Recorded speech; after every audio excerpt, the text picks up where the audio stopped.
All right, another very good series for the Padres. They take 2 of 3 from Boston. They do lose on Sunday, but they take 2 of 3. They've won 9 of 11. They're well over 500. They're in good positioning here, heading to Texas. They'll have a day off on Monday. So make your way in. Sunday night edition of the Wrap-Up Show. We are approaching 6,500 subscribers because of you. So if you're here live or on replay, if you wouldn't mind subscribing, I think we're something like 48 subscribers away from 6,500. So please subscribe. We have year-round content for Padres fans for you. We are the home of Real Padres Talk. Please smash the like button for us. You can follow us on X at John Schaefer, at Jim Russell SD. We appreciate all the super chats. Great way to support our work. Just click the $ below the chat box. You can become a member by clicking the join button down below. Big offensive performances on Friday and Saturday. We talked about it, Jim, on Friday night. They followed up with another huge game Saturday, a couple of home runs for Manny Machado. Today was weird. I mean, they had chances all day long. Leadoff base runners in 5 consecutive innings, but only scored 1 time. Matt Waldron, for the first time in forever, allowed more than 2 runs. He allowed 4, including a couple of home runs in the Padres' fall on Sunday. But I'd say, all things considered, 2 out of 3 in Boston, heading for Arlington, winners of 9 of 11 is about as much as you could ask for probably right now if you're a Padres fan. Taking 2 of 3 in Boston, you're not going to complain about that at all, even though you lost today 4-1. The first 2 games of this series were special. I mean, they were like the perfect games, offensive explosions, play everybody up and down the lineup producing. Jackson Merrill, he went 7 for 13 in this series. He went 3 for 3 today with a double. He's not in the MVP discussion, even though you might hear some like crazy people say that. But he's definitely in the Rookie of the Year discussion, at least. He's in the Rookie of the Year discussion. Don't let anybody tell you he should be in the MVP discussion. That's just they just don't know what they're talking about, and they're trying to get engagements. But anyway, everything about the series was good except for today. And today wasn't like the worst thing in the world. Boston's a good team. Well, they've played better of late, and you take 2 and 3 in Boston. You have an off day tomorrow in Texas. You move on. You've won 9 of 11. There's no complaining here. Just don't let this thing kind of slip away from you on this road trip where you have an amazing start to the road trip where you're scoring at will. You have a little bit of a letdown game, okay, but don't go into Texas, lose 2 of 3 and wasting an opportunity to have, a winning road trip here. Yeah, I mean, obviously they're not going to win every series they play, but the way they're playing right now, it leads you to believe they're going to be in every series they play. And offensively, it is ridiculous the way they're playing. I mean, even today, you consider the circumstances. It's raining, there's lightning, it was weird. You had opportunities. They left base runners on. They didn't hit with men in scoring position, although they did the previous 2 days. I mean, they made Fenway look like a Little League park the first 2 days. They really did. I mean, they got the ball in the air. Machado had a 2 home run game. We said, when will Manny Machado have a 2 home run game? He has done it. And he did it emphatically at Fenway, where he spent so much time, obviously, playing for the Orioles against the Red Sox. So you had that. You had Merrill with home runs in consecutive games. Even today, Merrill hit a ball off the monster. Yeah. And like you said, went 3 for 3. And is having as good of a June. I mean, his June was incredible. Like, he might be up for National League Player of the Month in June, based on what he did this month. But the thing listen, Waldron grew up a Red Sox and Tim Wakefield fan, and you wonder if there was any like nerves in there. Probably. He allowed a 2-run home run in the first to Devers. Okay, you can live with it. I mean, Devers is such a good power hitter. He gave up kind of a cheapie, I think, to Duran. It was just over the wall and right at one point. The other run scored on a pass ball or wild pitch. It was a wild pitch. It was off the mid, I think, of the catcher. So just one of those days. I looked it up in Kevin Acey's recap today. Like, he had been so good, like 9 or 10 consecutive starts without allowing more than 2 runs, and had a sub-2 ERA in his last 9 or 10 starts. I mean, this guy's been so good. So he's human, like they all are. The guy yesterday that the Padres beat up had like a 2 ERA. So he's a human. He didn't allow 10 runs. He allowed 4 runs in 4 1/3 or 4 2/3 innings. But that'll happen. This offense, though, Jim, I thought they were going to come back all day long. I really did. I'm like, it's 2 runs. Oh, it's 3 runs. I thought they were going to come back. They had chances. They just didn't capitalize. Yeah. It just felt like this team was going to put up like 8-9 runs again. I don't know. It's just the way that they've been on offense the last week plus here, dating back to their start of the homestand versus the Brewers last week. Like, I mean, they've been incredible offensively. Manny Machado is officially back. He's officially hot. Welcome to the 2024 season, Manny Machado. That's awesome. That is a great sign for the Padres heading into a July where everything sets up for them perfectly from a well, not like who they're playing standpoint, but from a like how many days they have off standpoint, and also dealing with some injury standpoint, and going into the month playing really good baseball. But I thought Waldron today. I mean, you got to remember, John, like Matt Waldron, this is the most innings he's ever pitched in his entire big league career, which is right now at the big league level. I Now, know I don't think about innings with guys that throw half their pitches off speed or like knuckleballs. Like it's such a nuanced pitch that I'm not going to worry about his innings. I'm just going to worry about if the pitch knuckles or not. that's another thing too that is scary for a knuckleball pitcher. Like Matt Waldron's been fantastic this year after his bad, first 5 starts of the season, but it is it is weird, and it's not weird. It's hard to like always rely on a knuckleballer because you just never know where their knuckleball's going. Sure. It's just a difficult like to fully rely on it. But when it's going and when he's got it, like it's impossible to hit, it feels like. So Agreed. hopefully this was just kind of one of those like little bumps in the road start for him. And like you said, Boston, the Tim Wakefield thing, which he got pretty emotional with after the game. Yeah, I would hope that it's just like a one start thing and he gets back to pitching like he has been the last, month and a half plus. Last 37 games for Machado, he's hit 327. I think I have that right. It was 328 into today. He was 1 for 4. His OPS is something like 830. So he's hot. Again, there have been stretches. Kevin wrote about it today in his newsletter. There have been stretches, 30-game stretches, where he's hit for more power than he has right now because he's hit, I think, just 3 home runs in his last 36 games. And that includes 2 yesterday. But I mean, this guy is hitting. He might not be fully hitting for power. He has been recently, if you've been watching, like Saturday, but he's hitting, right? I mean, every single night, apparently, you look up, he's got a hit, if not more than that. He's confident. And ever since that night in Philadelphia, which is now going back 11 games because they're 9-2, and he said, I'll blow my effing elbow out to figure this out. Well, he didn't have to blow his effing elbow out to figure it out because over those 11 games, he has been scorching hot. I think Kevin wrote it today. I think it was a 400 hitter in the 10 games coming in to today where he was 1 for 4. So, and also, by the way, it's coinciding with 9-2. So Manny's red hot and they were 9-1 heading into this. Isn't that interesting? What have we been saying on the show for like ever? As Manny goes, usually the team goes. That has been said a lot. Like it just feels like whenever Manny is looked upon to be the guy and he goes out there and he performs, it feels like everybody around him performs as well. I'm sure the mood in that clubhouse is great when Manny Machado is rolling. When he is struggling, probably not a pleasant clubhouse to be in it many days because you don't want to be talking to a ice cold Manny Machado. You want to be hanging out with the red hot Manny Machado. You want to be, taking BP with a Manny Machado that's hit in what, 12 or how many games has he hit in a row? Machado, or there was a game he was 0 for recently, wasn't there? Yeah, there was a game June 22nd he was 0 for. So he's hit in 6 straight? 7 straight. 7? 7 straight. And oh, yeah. You know what? You're right. 12 of his last 14. Yeah, that's not, by the way, then he's hit 5 home runs in his last 30 whatever games. So he's hitting 7 straight. 12 of his last 14 games he's had a hit in. He's had multiple hits in 1, 2, 3, 4, 5, 6, 7 of those 15 or 16 games. Yeah, when Manny he's hot.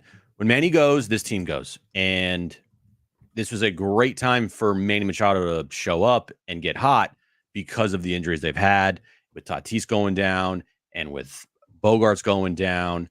And it just couldn't have happened at a better time. Hopefully this now continues through July because watching a red hot Manny Machado at the plate, there's not many things better to watch in baseball than that. I mean, to watch Manny Machado just go up there and impose his will and have games like he did this weekend in Boston and have the 2 home run game and just explode and just a guy that you can't get out. And everyone hates Manny Machado in the first place already. So it makes it even worse when you can't get the guy that you hate the most out at all. And he's just killing your team. That Manny Machado is the most fun to watch. It just is. Especially yesterday where he hits the 2 home runs. I mean, it's a laugher, obviously. Merrill hits a home run as a left-handed hitter against Houck. The first home run he's allowed all year to a lefty. I mean, that's how dialed in Jackson Merrill is. I mean, Merrill's been unbelievable. Machado's been great. I think Merrill's truly been unbelievable and actually is in the Rookie of the Year conversation. Yes, Paul Skeens will win it if they let him pitch out the remainder of the season and he stays healthy. Right. But they may not. As a first-year professional, essentially, and depending on what goes on with Pittsburgh, I mean, if he's shut down at some point, I think I looked it up recently, there's not a lot of Rookie of the Years that have been pitchers in recent baseball history. So it's usually position player over pitcher, not always, but often. So it's not outside the realm because Merrill has been so good. So if he keeps playing like this, maybe he'll put some pressure on Paul Skeens. Let's get to the first super of the night. Thank you, HBBBVPPPPPJJJJJ, for the super. He says, Giants giveaway against the Doyers was Mickey Mouse hats. Was that actually the giveaway today or this weekend? I know that was discussed in the offseason, so that was this weekend. Yeah, it was chef's kiss. If any Dodger fan has a problem with that, shut the fuck up. I mean, what day was that? That was today. That was today. Okay. That was today. Because I know yesterday the Dodgers scored 7 runs in the 10th. Right. Before an out was recorded for the first time, like in baseball history, someone doing that in the 10th inning or later. But they lost the series to the Giants, and the Giants. I know they haven't been. I mean, they're still 7 games up or 6 games up on the Padres. Yeah, I mean, that's in the second half of the year from San Diego's perspective. If you would have told me that heading into the year, I'd be like, okay, that's not crazy. 7.5. It's a good number, but and this was supposed to be a historically good Dodger team. They're 52-33. That's a 612 winning percentage. That's not historically good winning percentage. It's just a very good team. They're on pace. A 600 winning percentage wins. I don't know. I'd have to look it up. 612 times 162. But they're not historically. They're not on some historic pace this year. I'll tell you that. I thought I saw that they were still on pace to win either close to or over 100 games. Well, that's not a surprise. They're on pace to win 99 games as of today. Still, I mean, that'd be the most wins in Padres franchise history. And for the Dodgers, it's like, okay, to that point, though. So the Dodgers have won 100 or more games for 4 consecutive full seasons, 5 of 6.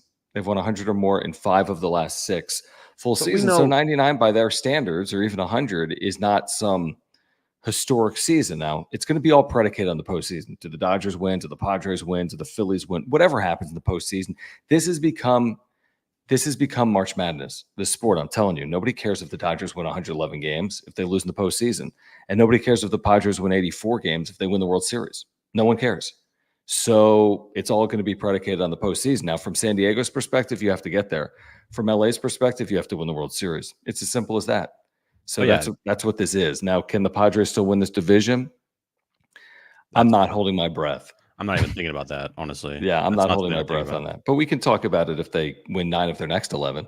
Mm-hmm. Carlos, appreciate you, man. Hope you're doing well. Thanks for hanging out, and thank you for the super chat. He says he needed a freaking sweep. Too many double plays today. Yeah, they grounded into at least 2 of them. They had leadoff base runners in 5 consecutive innings, had a couple of double plays, had some men at second base that they didn't convert on. I know Hassan Kim had an RBI today. Yesterday, Hassan Kim had a couple of hits as well. But with base runners, you're going to ground into double plays. Luis Ariz, I think, early in this game grounded into a double play. I got no issues with it, right, guys? I mean, 2 out of 3 on the road. 2 out of 3 anytime. I'm going to preach the Mike Schilt line. Just win series, especially when you're playing good like they are right now. Mm-hmm. You win series, it's hard to complain about that, especially on the road. Well, the thing is, you need to have at least one. It feels like you need to have a stretch where you maybe sweep, take 3 or 4, right? Take 2 or 3, and that's what they've done. Like you need to have like the 9-1 stretch, which we were all just like begging for them to have. They finally had it. Yeah. And that's that. I mean, it's just so fun to watch. And it wasn't like they win every game 3-2. Yeah, they had some walk-offs in there for sure, but I mean, they were scoring a lot of runs in these games. I'd be curious to see how many runs they scored in their total 9 wins out of the last 10 games. Well, 9 they of scored 11, I guess. 5 or more in some ridiculous total, and they won every single one when they scored 5 or more. So they scored a lot, is the point. I mean, they scored a ton, maybe the most in baseball. But this is the stretch we've been asking them to have. And if you have this type of stretch where you get where you get 5, 6, 7, 8 games over 500, then, yes, just win series. And you win series and you're good. And you're going to keep stacking to that win total away from 500, right? And in a couple of weeks when you were 8 games over, and if you keep winning series, you're maybe 11 over, right? And then it's just, then you're like, okay, you feel very comfortable here. And if you do lose a series or you do lose 3 or 4, it's not like the end of the world, because you did have a very hot stretch to give you some distance and a little bit of wiggle room. Not a lot. It's not like they're 20 games over. No, but just 4 over right now. Like a little bit. Now, I would feel much more comfortable if this team headed in the All-Star break 7 games over. But I'm definitely not sitting here complaining about what they've accomplished over the last week and a half plus to get themselves to the position they are right now after the up and down roller coaster first half of the season. Let's get to this one from Carlos. Thank you, man. Guys, if you're here, subscribe. We have year-on content for Padres fans. We'd love to get to 6,500 subscribers with your help. We're approaching that, so please subscribe if you're here live or on replay. And thank you for the super chats. Click the $ below the chat box. Carlos, thank you again. He says, Jackson Merrill is the truth, and he has been unbelievable. I've been saying this on a rise. I mean, he hasn't completely gone in the tank, but I just looked it up. I think his last 47 at bats, he's hit 213. He's had various nagging injuries, sliding into bases, had a shoulder a while ago. You know his WAR on the season? Rise. Like what? It's under 2, like a 1.5. I don't know. 1.0, and Machado's in that 0.6 range. So again, he's a singles hitter. He's not a power hitter. Is? I would say Merrill's would be between 2.5 and 3 at this point. Last I checked, it was 2.5. Yeah. So he's on that 5 pace, which is great, amazing, truthfully. But again, Arise is unfairly criticized for things like WAR because single hitters aren't rewarded for wins above replacement, but he has still hit well over 300 this year. I do agree that I don't know if he's not healthy, but he hasn't hit to the same clip that we saw earlier. He had a number of 4-hit games. It's been a little bit of time since we've seen that. He's a capable hitter. I think he's always going to come through with men on base. I really do. I feel like he's just capable of doing that. We've seen a lot so far this year. So I don't know what to say. He's hit 314 this year. He's hit again 213 in his last 47 ABs, but I'm confident that he'll eventually pull out of it. Maybe all these off days will help Luis Ariz as well in July. Yeah, I just think that July is such a crucial month for this team. More so off the field. Just get healthy. Just get healthy. I mean, Ariz could definitely use that all-star break. Profar definitely could, but he's not going to. He's going to be an all-star this year. Manny Machado could use time. I mean, frankly, everybody could use time. They played so many games consecutively without many off days. I think we talked about it the other day. They've had 8 off days in the first half, and then they have 17 in the second half. Including the All-Star break, yeah. Starting today. So tomorrow there's an off day. From July 1st to the rest of the year, they have 17 off days, which is incredible, including the All-Star break. So what I do hope is if they do end the first half similarly to how they're playing now, which is really good baseball, and they get 7 games over, right? And they're going to have a lot of off days. Hopefully those off days don't create not rust, but I don't know how to describe, not rust, but what, John? Well, I would say my only concern with the days is if you're scorching into the All-Star break. I'm not worried about the days off, but I'm worried. You're right. If you continue on this clip into the All-Star break, how many games are there, Jim, between now and 2, 10, 12? 3, 5, 8? Well, no, 3. Is that all it is? 3, 4, 5, 6, 7, 8, 10. 10, yeah. I don't even think that's right. Wait, 3 Texas, 3 Arizona, 6, 8 with 2 more against Seattle, then 3 against Atlanta is 11. So let's Okay. say they doubled up this 9-2 and went 9-2 again. Shit. Then you're 18-4 over 22. Then I'd be like, stop. No, don't stop. Keep Keep this playing. thing. But then again, also you'd have so much equity to your point. If they truly did that, they'd be 7 more games over 500. They'd be 11 over into the All-Star break. They would clearly be a playoff team. They'd only be adding at the All-Star break. You'd have no questions about their legitimacy or their ability to hold on to a playoff spot. And I guess at that point, you would just live with any quote unquote repercussions on the other side, like average play for a week or two, but they'd be 11 games over 500. So even 500 play would keep them in that spot. So again, do whatever you're capable of doing is what I would say into the All-Star break, and hopefully they do find a way to go something like 9-2 again. That would be incredible. That would be one of the best stretches in franchise history if they're 18-4 over a 22-game stretch. And it would have happened at the exact perfect time. Yeah, exact perfect time. And you could afford a 3-6 road trip through good. Right. Cleveland and Washington and Baltimore. Not like advising it, but if this team's 500 and they had a 3-6 roadie out of the All-Star break, then you're like, shit, that'd be a massive road trip from all standpoints. If you enter that road trip at 500, you enter that road trip at, we're talking best case scenario here, 11 over. That might even be a little. I think it is too. But then again, 8 of those 11 games, Jim, are at home where they were playing really well the last time we saw them at home. Again, 9-2 is great play for any team in baseball, obviously. Who cares? Right. You go 8-3, you take it. 7-4, you take it. That gets you to 7 games over 500. And that's kind of the mark. I'm like, they get to 7 over at the break after all the bullshit that's happened in the first half. I mean, what's their record? Credit to them, man. Credit to them. That would be 99 games in. All-Star break for the Padres is 99 games, only 63 on the backside.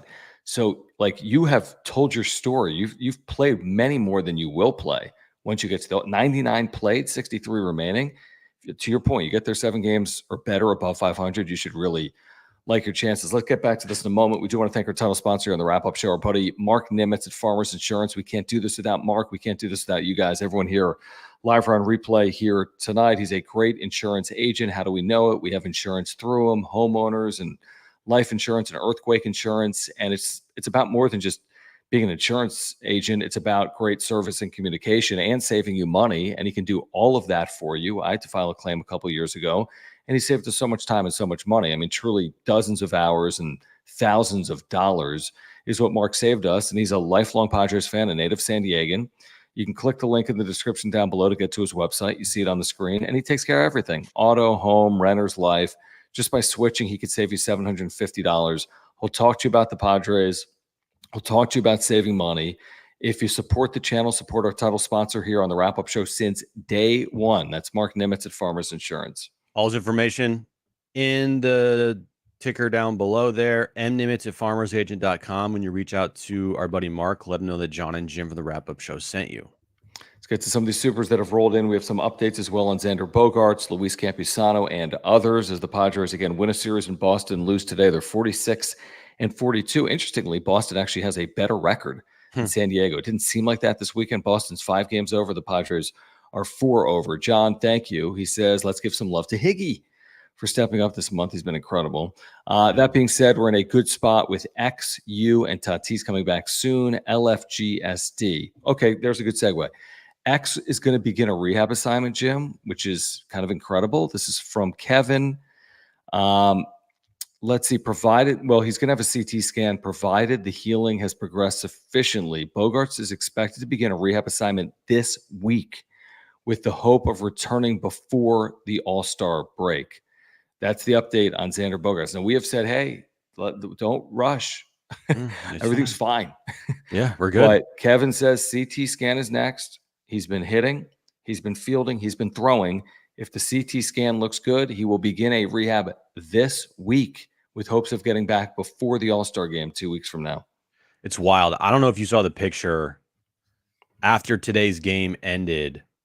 Xander was the only person left in that visiting dugout on the top rail watching the Red Sox go through their handshake line, and I guess he waited for Cora and Devers, I think it was, and he gave him like a hat tip, I think, or acknowledged them or something. But he waited on the top step for the Red Sox to finish their handshake, and he obviously got the huge ovation. And we talked to Will Fleming on Friday, who's the Red Sox radio play-by-play man, and talked about how much he's beloved in Boston and how no one in Boston will ever say a bad word about Xander and how much Will loves Xander Bogaerts and just everything. I'm like, well, this is not how it is here. Now, again, when you have a huge contract, things change and expectations go through the roof. And if you don't perform right away, fans aren't going to particularly be in love with you, right? Like they're going to have, they're in like, hey, you got to show me and prove it to me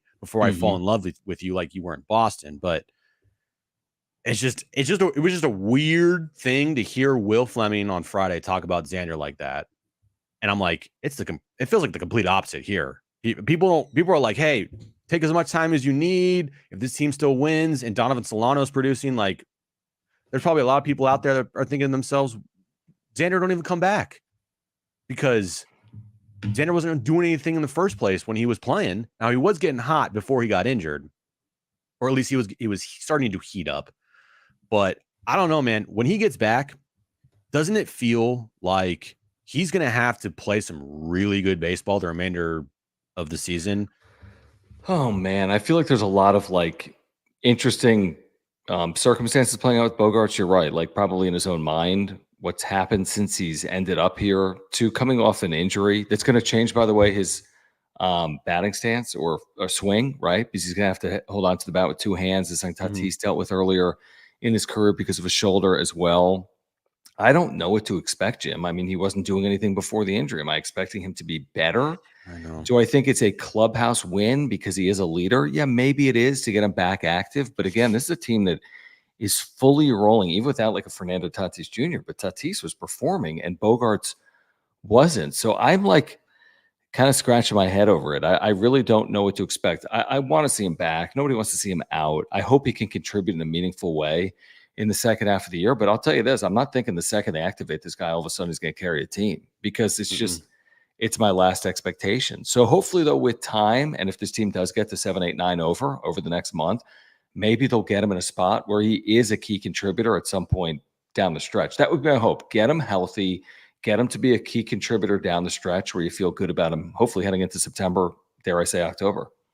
Because you got to think nothing's worse than watching your team play really good baseball without you, and then you get back in there after an injury and you suck it up, or you don't play as well as your replacement was playing, and the team isn't winning like they were when you were out.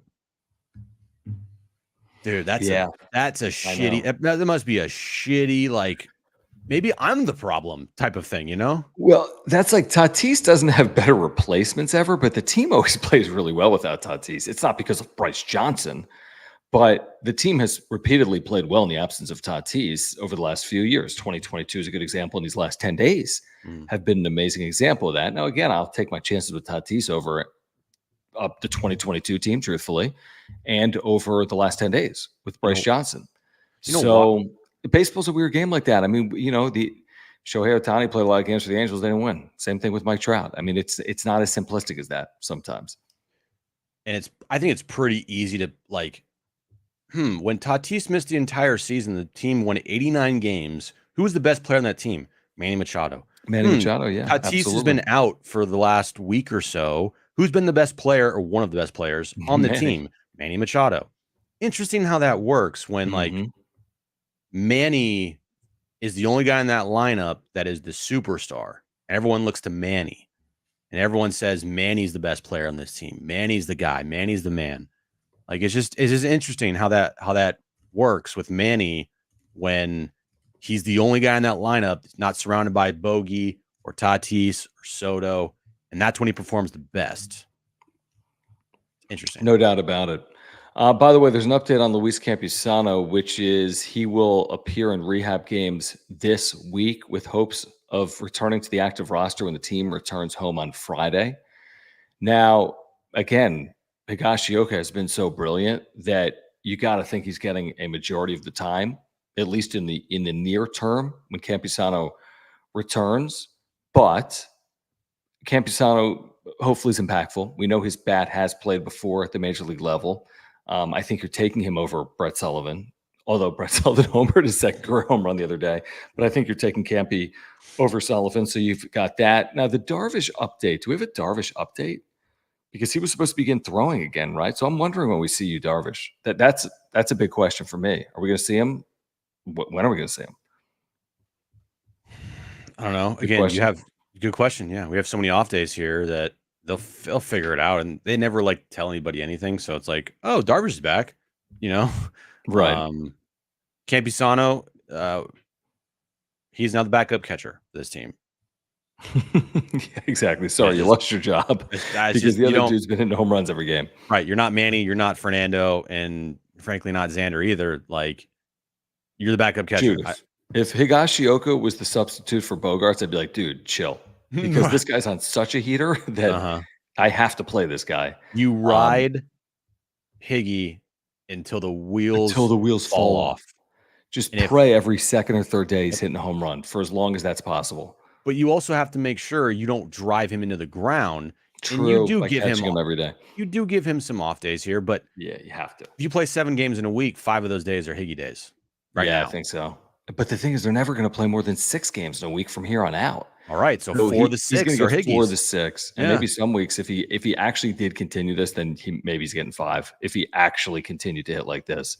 Let's get to the super from Carlos. Thank you again, man. Appreciate you. He said, heard Tatis out for 12 weeks. Source his girlfriend. Which girlfriend? An actual accurate tweet from Carlos or not. By the way, I wouldn't be overly surprised if someone told me it was prolonged because he said it would be well after the All-Star break. Now, 12 weeks is a lot and jeopardizes the season for Tatis. It's been, a week? So, I mean, you're talking late September at 12 weeks. I'm hoping it's not that, but it sounds like it's going to be a real time. 6+ weeks is significant. Will he look like the same player? Can they overcome it for that long a period of time, even though they've played so well right now? I hope it's not 12 weeks, but I'm expecting GM 6 weeks. Look, according to my sources, aka WebMD, the timetable for Tatis was like 6 to 14 weeks. It's a long timetable. Yeah, it's a long time, and it's a long time. A big gap, but depending on the severity of a stress reaction, so you don't end up having to be a stress fracture. The timetable was 6 to 14 weeks, so 12 weeks. Honestly, not surprising because you got. Was it last week you went on the IL, John? Yeah, they were at home. They started walking off every day afterwards. What was it? It wasn't more than 9 days ago, something like that. 7 days ago? Was it this week? Was it Monday? Monday? Dude, those whole weeks felt like forever. I think it might have been Monday. Okay. Someone tell if you know when he went on. I mean, for us, it's deja vu every day. I think it was after they lost to Milwaukee on the 23rd. Is that possible? Okay. Monday. Yeah, because remember he said we didn't have a spot to pinch hit him on the 23rd. So, and they lost. It was Monday. So he's been on the IL for 7 days. My guess, and this is just with I don't know jack shit. I don't know anything. But someone screen grab that. I don't know anything. I wouldn't be surprised if we don't see him until the middle of August. Yeah, which at this point isn't horrific, right? That would be about 8 to 10 weeks, middle of August. I mean, they're off 6 consecutive Mondays. They got 3 Thursday off days in there. They got the All-Star game. I mean, if you told me he's coming back for that August 16th series against Colorado, it's not even that many games. There's 21 games in July. And it's 3, 6, be 33 games between now and then. 33 games between now and August 16th. That's not crazy. If he comes back before that, then yeah, he's missing somewhere between 25 and 33 games potentially. Again, it's a good number, but it's not crazy. It's not 80. It's not 100. So that's my guess. My guess is he misses another 25 to 33 games. Now, again, complete speculation. We have no idea. Like you said, if it's 12 weeks or or longer, then it could be the middle of September or even later than that. But you know how professional athletes are. Typically, the timelines are shorter than what are expected, not longer. Although Tatis, of course, had 2022, which is an absolute disaster with injury, suspension, right? I mean, so you don't know with Tatis and how his body heals. That's one thing we certainly don't know with Fernando Tatis Jr. Yeah, he's just always injured. It just sucks. It sucks because He is. You know yeah, what's that's not what it always is. injured is the Moag Globe. Nope. Okay. You're right. Moag Globes are available for loyal baseball fans, not just Padres fans. These spin on their own. The technology was invented right here in San Diego, Cardiff by the Sea, in fact, their founder. These are officially licensed for all 30 teams. They spin based on natural light or artificial light, and also because of magnets in the ball and magnets in the earth. We don't fully understand it, but it's one of the great things you've ever seen. We have these, obviously. My son thinks it's so cool. My wife does as well. It's a great desk piece. It's just a great home item is what it is. And it's just great for baseball fans. If you use promo code PWS10, you can click the link in the description down below and you can see that they've got every single baseball team available to you if you use promo code PWS10. But wait, there's more, Jim. And the more is, well, hold on. Stand by. Stand by. The more is, stand by. Stand by. Stay tuned. Stay informed. Okay. It's the Corinna Nebula. Okay. The Corinna Nebula. The world famous Corinna Nebula. So they do more than baseball. They do like world globes and space globes. And I was laughed out of the room the other day because it's actually, I think, the Corinna Nebula, but I called it the Nebula. But like, look at this thing. Dude, did you know, John, that the James Webb Telescope recently just took pictures of galaxies that are so far out of our universe, and that it's basically we're watching the formation of the universe. Like the galaxy. Believe you. No, the galaxies are like 15 billion light years away, and it's like we're watching the formation of the universe from the Big Bang. No, we're not. I'm watching Luis Campusano come off the IL, hopefully Friday, or Padres.tv with Mariluz Cruz and Mike Pomerantz and Don. What does this mean for LeBron's legacy? Yeah, exactly. So use promo code PWS10, guys. This is a super cool item. Again, officially licensed, whether it's a baseball globe or one of those James Webb globes, Earth globes. They got all the planets. They have everything. Use promo code PWS10. You'll get 10% off. Click that link in the description down below. And Moag Globes, thank you for your support of the wrap-up show. What else? I don't know. What is that comment for? Which is all of them. All of them. All the. I mean, honestly, I think there's a lot they could do with the globes. City Connect, player globes. Like I could. Like, what if this was like Manny Machado? Like around. Like I don't know. Fucking head. What are you talking about? Yeah, like his head or something, or like the team, like a team photo. Someone put in the chat the other day they needed like the picture of me blocking the Xander press conference on the back of my head, and like it's just like the globe is my head.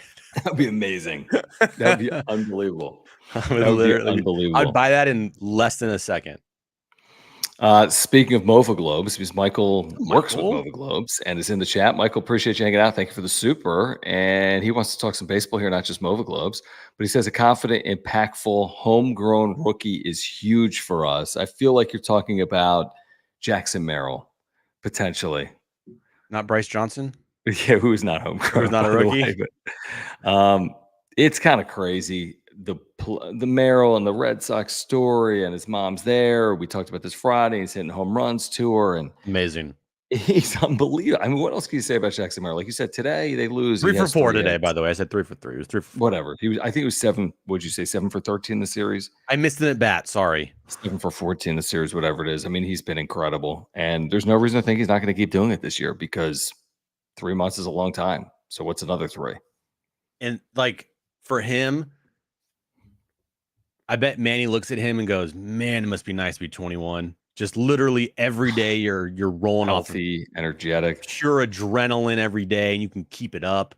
And you're just going out there and you're just having fun and you're roaming the outfield, making great catches like you did today. You know, the confidence is probably through the fucking roof right now. Well, he's on a whole nother nebula. He is. He's on a whole nother nebula. Just whatever he's doing, keep doing it. And I mean, he's been incredible. It's such a breath of fresh air for this organization to actually have a homegrown rookie come up and perform like this. Like it's and to be on a team that's actually has some postseason goals. 20 get to it. Right. Yeah. Like 2019, when Toddy came up, that team was not thinking postseason. I know they were 500 at the break, but that team was not thinking postseason at all. No chance. And then he broke his back and he was done for the year. I think Merrill's almost played as many games as Tatis did in his rookie season. Yeah, Tatis played 84 his rookie year. What's Merrill played? Merrill's got to be in the 80s right now. He's got to be in the 80s. I agree. Merrill is right now 84 games. So there you go. 84 games. Tied each other. He has see here. He's got 11 doubles, a triple, 12 homers, 42 RBIs. He's hitting 294 with a 792 OPS. He's got a 2.5 WAR. Is that good? That's fucking now, Toddy's 84. What was Toddy's 84 games WAR? I don't even know if we can look back. Somewhere it's available, the single season WAR, but I don't know. He had a 900 plus OPS, right? Yeah, I don't know. I don't know Toddy's WAR back then, but I can tell you what good. I can tell you what his stats were. They're freaking really good. 84 games for Tatis in 2019. He had 13 doubles, 6 triples, 22 home runs. How many steals? He hit 317 with a 969 OPS, and he stole 16 bases. Now that's a true rookie MVP candidate if you stay healthy for 162. Now he only played 84 games, and he still finished top 3 in Rookie of the Year voting. Amazing. And it's like, man, can we just get one fully healthy Tatis year? Honestly, dude, I don't know if we'll ever get the well-rounded year where he's stealing 33 bags and he's hitting 41 homers. I don't know. Those days maybe are done, which sucks for a 25-year-old, but like you got to put this guy in like bubble wrap. I mean, dude, this so guy. I think you're going to have to take away some of the tools. Like, I don't know if he's ever going to be 5 tools fully because, well, one of the tools should be health, but another one of the tools is his ability to run. How many steals does he have this year, Jim? And again, he's been banged up all year with this freaking quad, leg, whatever. He has 8. Yeah. I mean, come on. Like, I thought at one point this guy would be like a 40-40 guy. Is he ever going to steal like 30 bases in a season? Came close last year, stole 29 bases last year. Okay.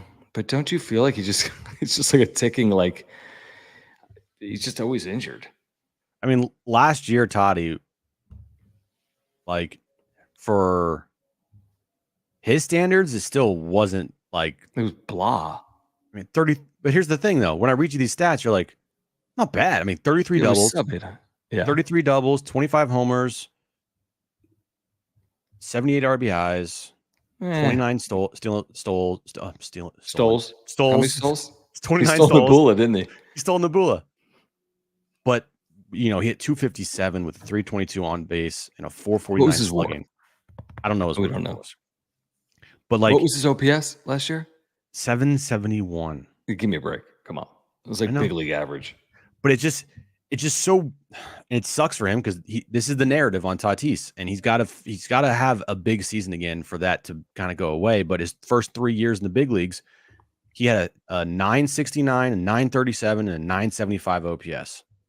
He slugged 590, 571, 611. Last 2 years, 449 slug, 468 slug this year. Which is, not good enough, I guess, by his standards, what you're paying him. You're hoping he's a true run-producing, middle-of-the-lineup threat, one of the top in baseball. And at times he is that guy, and other times he has not been that guy. And because he's not fully healthy this year and he still is able to do that. Does that make it more impressive? Could he go well beyond that with health? But then again, is he ever going to be healthy, or is there going to be something else next? He's had back, he's had shoulder, he's had wrist, he's had quad. Yeah. Is he breaking down at 25? I don't know, man. But this is the thing, John. He's been like this since his rookie year. I know.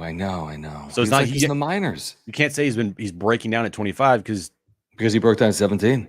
Exactly. Yeah. So it's true. Yeah, but they're going to need him. They will definitely need him, and make sure to get him as healthy as possible for the stretch run. And even if he plays for a month and a half, which would be, I think, pretty good. Mm-hmm. And he's pretty close to healthy, you take it. You take it, and you hope that he can get hot, and you hope that he can finally play healthy. But if not, it's going to be tough. The Slick Rick 074, thank you for the super chat. Might be a super sticker. Doesn't show up in our software. We do appreciate your support of the channel. Guys, if you are here live or on replay, a lot of you guys are going to be watching our replay on Monday.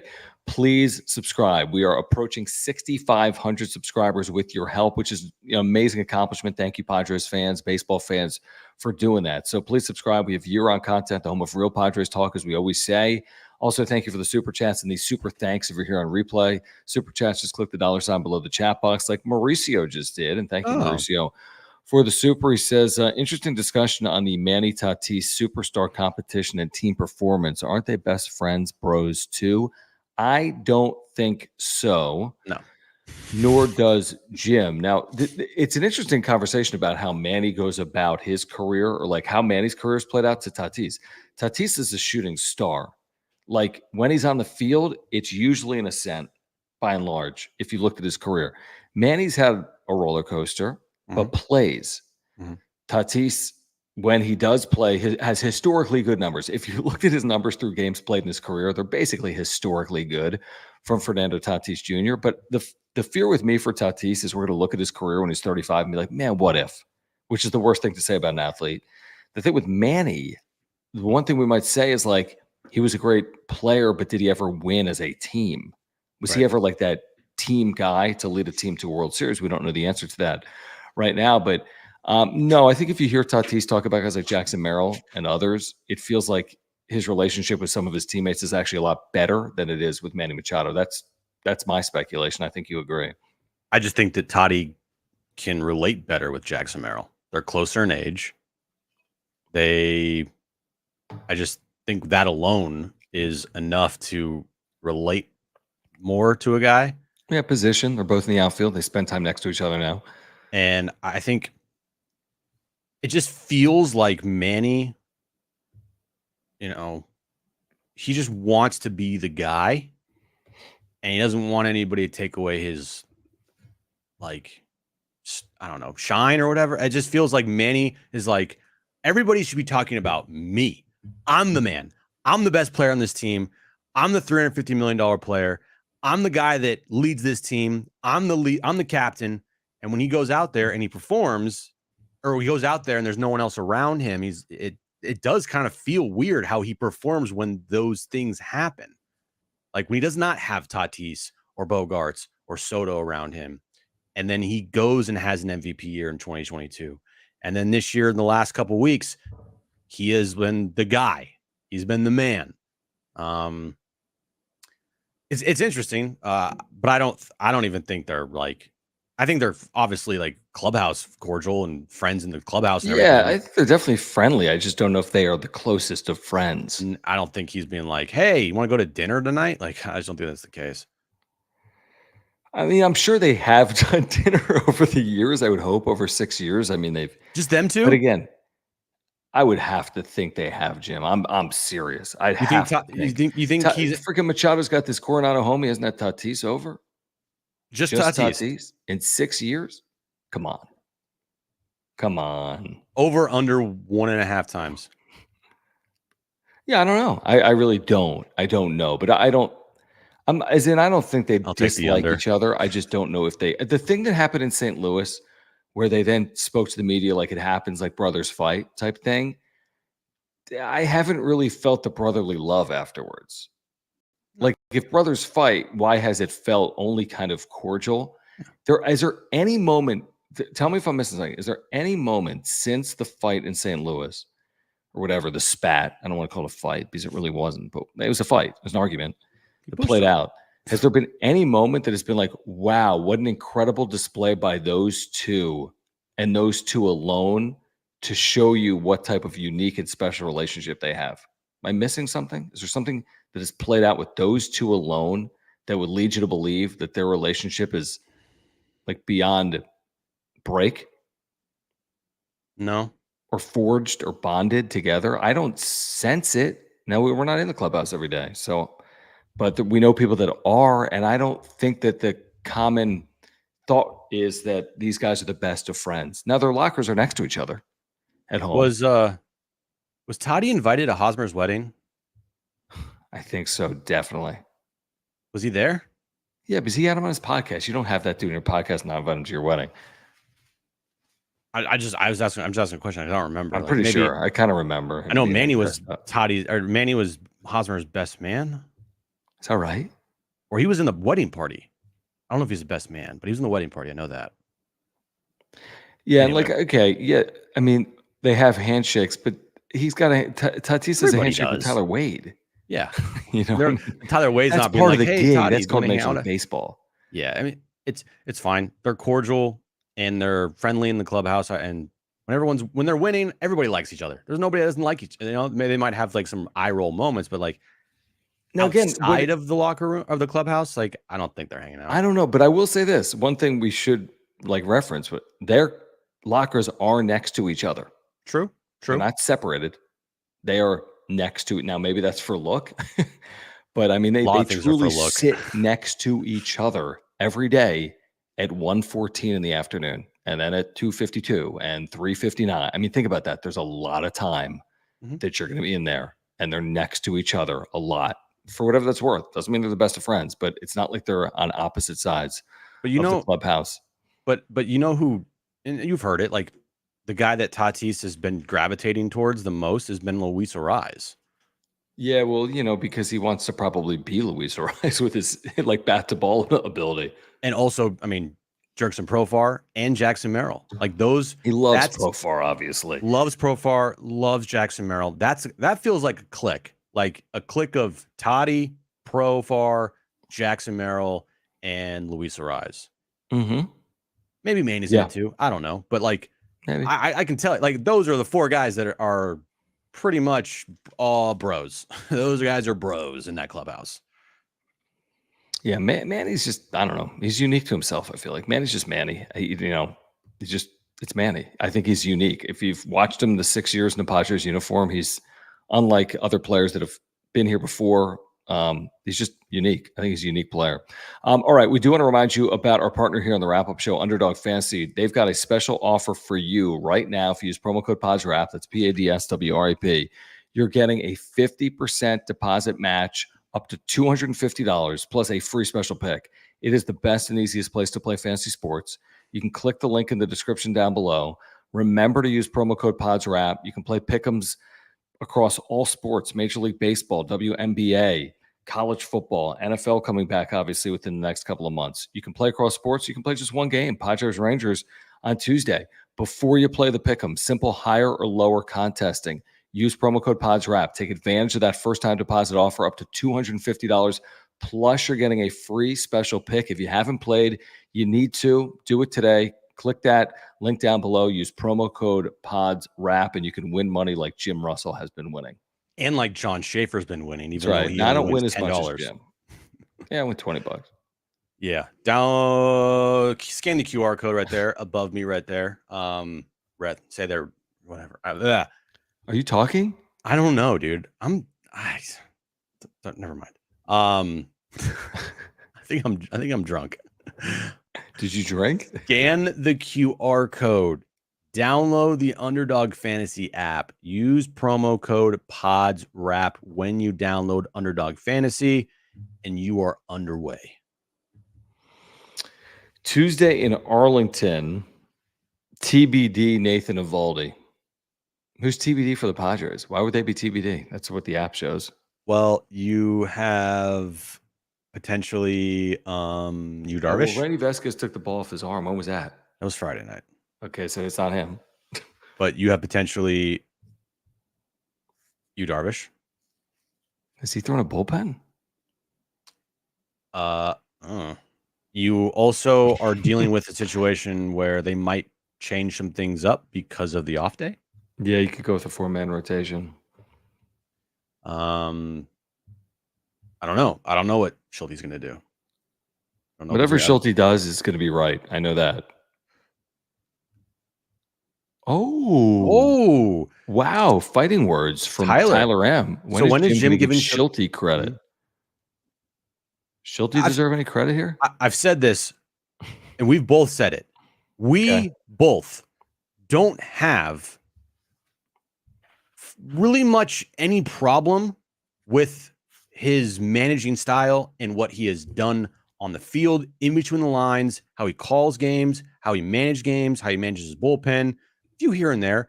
But there's been really no discussion on the wrap-up show this year at all about egregious mistakes that Schulte may have made or perceived like 1 or 2 times. And we have both praised Schulte for being a pretty darn good manager. Maybe not like the upper echelon. That's TBD, but like he's serviceable. He's fine. He's good. He's getting the job done. These guys like him a lot. I mean, it was interesting what Will Fleming said to us on Friday about maybe Schulte, the different voices this team needed. It's always weird how this team every couple of years just needs a new voice. Like it's just like every year. It's just very weird how that happens. Anyway, so from that standpoint, like, yeah, Schulte's got give credit to Schulte. Absolutely. The things that me and John, mostly me, can't stand is Schulte's post-game pressers when he's speaking to the media about, hey, let's shout out this guy that had a hustle in the 9th inning. Let's shout out this guy for throwing a great slider in the 9th inning. Schulte, you lost 9-1. Like, those are the types of things that I'm like, but I guess it plays with the team, and so be it then. If that kind of stuff this team needs, because they need massaging, because they have such fragile egos in that clubhouse that they need their manager to always be positive, or maybe that's just Schulte and it just works with this team, right? And so be it. And if they win, it doesn't matter anymore. It's all that matters is winning. But when they lose and Schulte goes off on these crazy like rants about how great they are, I'm like, show me it. And they're showing it right now. Now keep it up. I like that. Did you see the quote from Orsillo, masslive.com? I saw it on social media. So, right, Xander returns to all the hoopla. There was a lot of, I think, excitement for Red Sox fans for Don Orsillo, who hasn't essentially called a game there since leaving for San Diego because he was essentially, I don't know, forced out, fired, whatever it was. Wasn't fired, renewed. I think he was fired. Yeah, they didn't renew his contract. Dave O'Brien stepped in. ESPN broadcaster, he's still there. But like Orsillo was kind of beloved. They had multiple World Series in his time. He grew up a Red Sox fan. His first time at Fenway Park was in 1978, right? Yeah. So this is what he said about not having divided loyalty to masslive.com. He says this: I believe when you're fired from a team, you lose your allegiance to that team as far as caring whether they win or lose. That was part of the deal. If I'm out, so are they. I can't be a fan of someone who's not a fan of mine. You're going to like someone who despises you or replaces you? I couldn't do it. My allegiance had to end, especially where I went to another franchise where I'm invested. That fandom ended. Now my love for the Bruins, Celtics, and Patriots has not changed. They didn't fire me. Makes sense. Yeah, makes sense. I feel the same way. I'm not part of a company anymore. I mean, so if you get fired by how many? You've already been fired, haven't you? Like 3 times or not? No, but like I'd root for certain people. Like I'm sure up until maybe a couple of years ago, Don rooted for some players that were still on that team while he was there. Bogarts, if he was still there, Oh, for sure. Yeah. But as far as the team goes, I think he's like, fuck you guys. I don't give a shit. Like, apparently, you guys lost me. Screw you guys. And I completely understand. And I would 100% be the same way. Yeah. I mean, what's he going to say, by the way? And he works for the Padres. He's going to be like, you know what? I love the Red Sox. Except for when they play the Padres. I mean, no, you can't say you love the Reds. Anyway, and how could he? To your point, how do you get rid of this beloved broadcaster that had been there for a long time? They multiple World Series under kind of his like tenure. I know he's not calling the World Series on TV, but it's national. Right. But it was a very bizarre situation all around.